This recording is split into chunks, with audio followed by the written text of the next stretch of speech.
রাত পোহালেই মকর সংক্রান্তি, পিঠেপুলির উৎসব আর সেইভাবেও গঙ্গাসাগর মেলা। আর সেই উপলক্ষে ভিড় বাড়তে শুরু করেছে সাগরদ্বীপে। মকর সংক্রান্তি উপলক্ষে মঙ্গলবার গঙ্গাসাগরে এসে পুণ্যস্নান সেরে রাজ্যের শাসক দল তৃণমূল সহ মুখ্যমন্ত্রী মমতা বন্দ্যোপাধ্যায় এবং রাজ্য সরকারের সমালোচনা করেছেন বিজেপি নেতা তথা কেন্দ্রীয় মন্ত্রী সুকান্ত মজুমদার। দেখুন।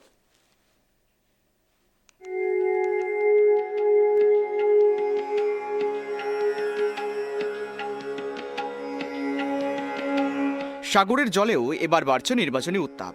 মকর সংক্রান্তি উপলক্ষে মঙ্গলবার গঙ্গাসাগরে এসে পুণ্যস্নান সারলেন বিজেপি নেতা তথা কেন্দ্রীয় মন্ত্রী সুকান্ত মজুমদার। গঙ্গাসাগরে এসেই রাজনৈতিক উত্তাপ অনেকটাই বাড়িয়ে দিলেন তিনি।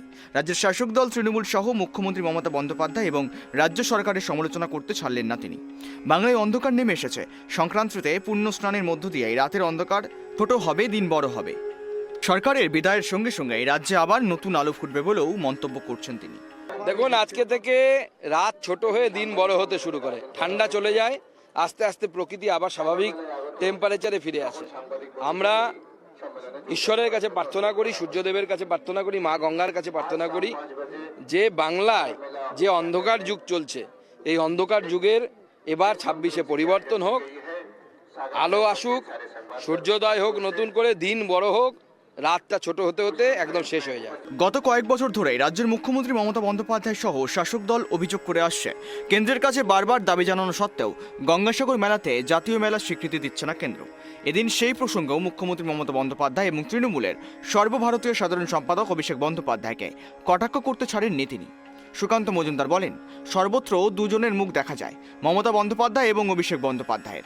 জাতীয় মেলার স্বীকৃতি পেতে গেলে কেন্দ্রীয় সরকার এবং প্রধানমন্ত্রীর সঙ্গে আলোচনা করতে হবে, সেটা না করে শুধু চিৎকার করে গেলে হবে না। সব জায়গাতেই শুধু মমতা মমতা মমতা মমতা। আপনি মমতার মুখ দিয়ে জাতীয় হতে পারবেন না। তাহলে তো ভারতবর্ষের মানুষ মমতা ব্যানার্জিকে ভোট দিয়ে প্রধানমন্ত্রী করতেন। প্রধানমন্ত্রীর সাথে আলোচনা করুন, কেন্দ্র সরকারের সাথে আলোচনা করুন, কিভাবে জাতীয় মেলা করা যায়, তার জন্য কি করতে হবে। আমরা তো সহযোগিতার হাত বাড়িয়ে দেওয়ার জন্য এক পায়ে খাড়া আছি। আমাদের কাছে তো কোনো আলোচনার জন্য কোনো প্রস্তাব আসে না রাজ্য সরকারের তরফ থেকে। গঙ্গাসাগরে মমতা বন্দ্যোপাধ্যায় অভিষেক বন্দ্যোপাধ্যায়ের ছবিতে ভরে গেল বিজেপিকে পুণ্যার্থীদের স্বাগত ও শুভেচ্ছা জানিয়ে গেট তৈরি করার কথা অনুমতি দেয়নি পুলিশ বলে অভিযোগ করছেন সুকান্ত মজুমদার। সেই নিয়েও রাজ্য সরকার এবং পুলিশ প্রশাসনের সমালোচনা করেন তিনি। প্রয়োজনে আগামী বছর আদালতের দ্বারস্থ হয়ে আদালতের অনুমতি নিয়েই গঙ্গাসাগরে বিজেপির পক্ষ থেকে পুণ্যার্থীদের শুভেচ্ছা এবং স্বাগত জানিয়ে গেট তৈরি করা হবে বলেও হুঁশিয়ারি দিয়েছেন সুকান্ত মজুমদার। দেখুন, গোটা রাস্তা জুড়ে শুধু আমি দুজন ব্যক্তির মুখ দেখতে পেলাম। একজন হচ্ছে অভিষেক বন্দ্যোপাধ্যায় আর একজন হচ্ছে মমতা বন্দ্যোপাধ্যায়।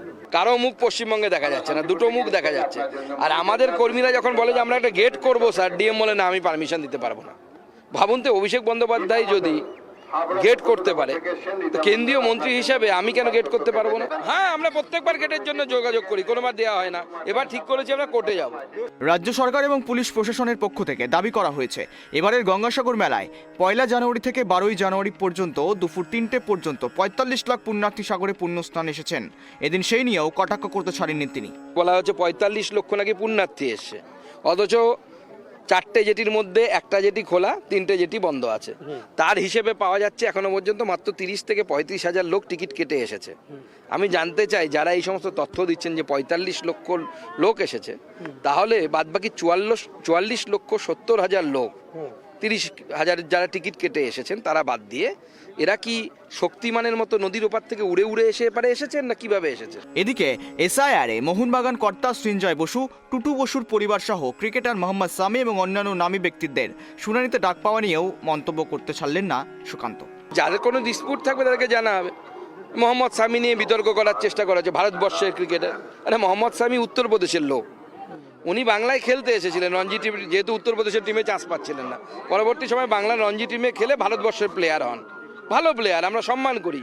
কিন্তু এটা তো প্র্যাকটিক্যাল যে তার নাম 2002 এখানে থাকবে না বা তার বাবার নাম থাকবে না, তো স্বাভাবিকভাবে শুনানিতে ডাকবে, সেটা গিয়ে বলতে হবে, আমাকেও ডাকতে পারে। চাঁদপাড়ায় বিজেপি নেতা স্বপন মজুমদারের গালিগালাজ এবং বিতর্কিত মন্তব্যের সমালোচনাও করেন তিনি। পাশাপাশি সেদিনের ঘটনায় পুলিশ এবং শাসক দলের ভূমিকা নিয়েও প্রশ্ন তোলেন তিনি। করে পুণ্য স্নান করতে যাওয়ার সময় সাধারণ মানুষ ও সাধু সন্ন্যাসীদের সঙ্গেও আলাপচারিতা করেন সুকান্ত মজুমদার। ক্যামেরায় স্বপন রায়ের সঙ্গে রিমিক মাঝির রিপোর্ট, কেটিভি বাংলা, গঙ্গাসাগর।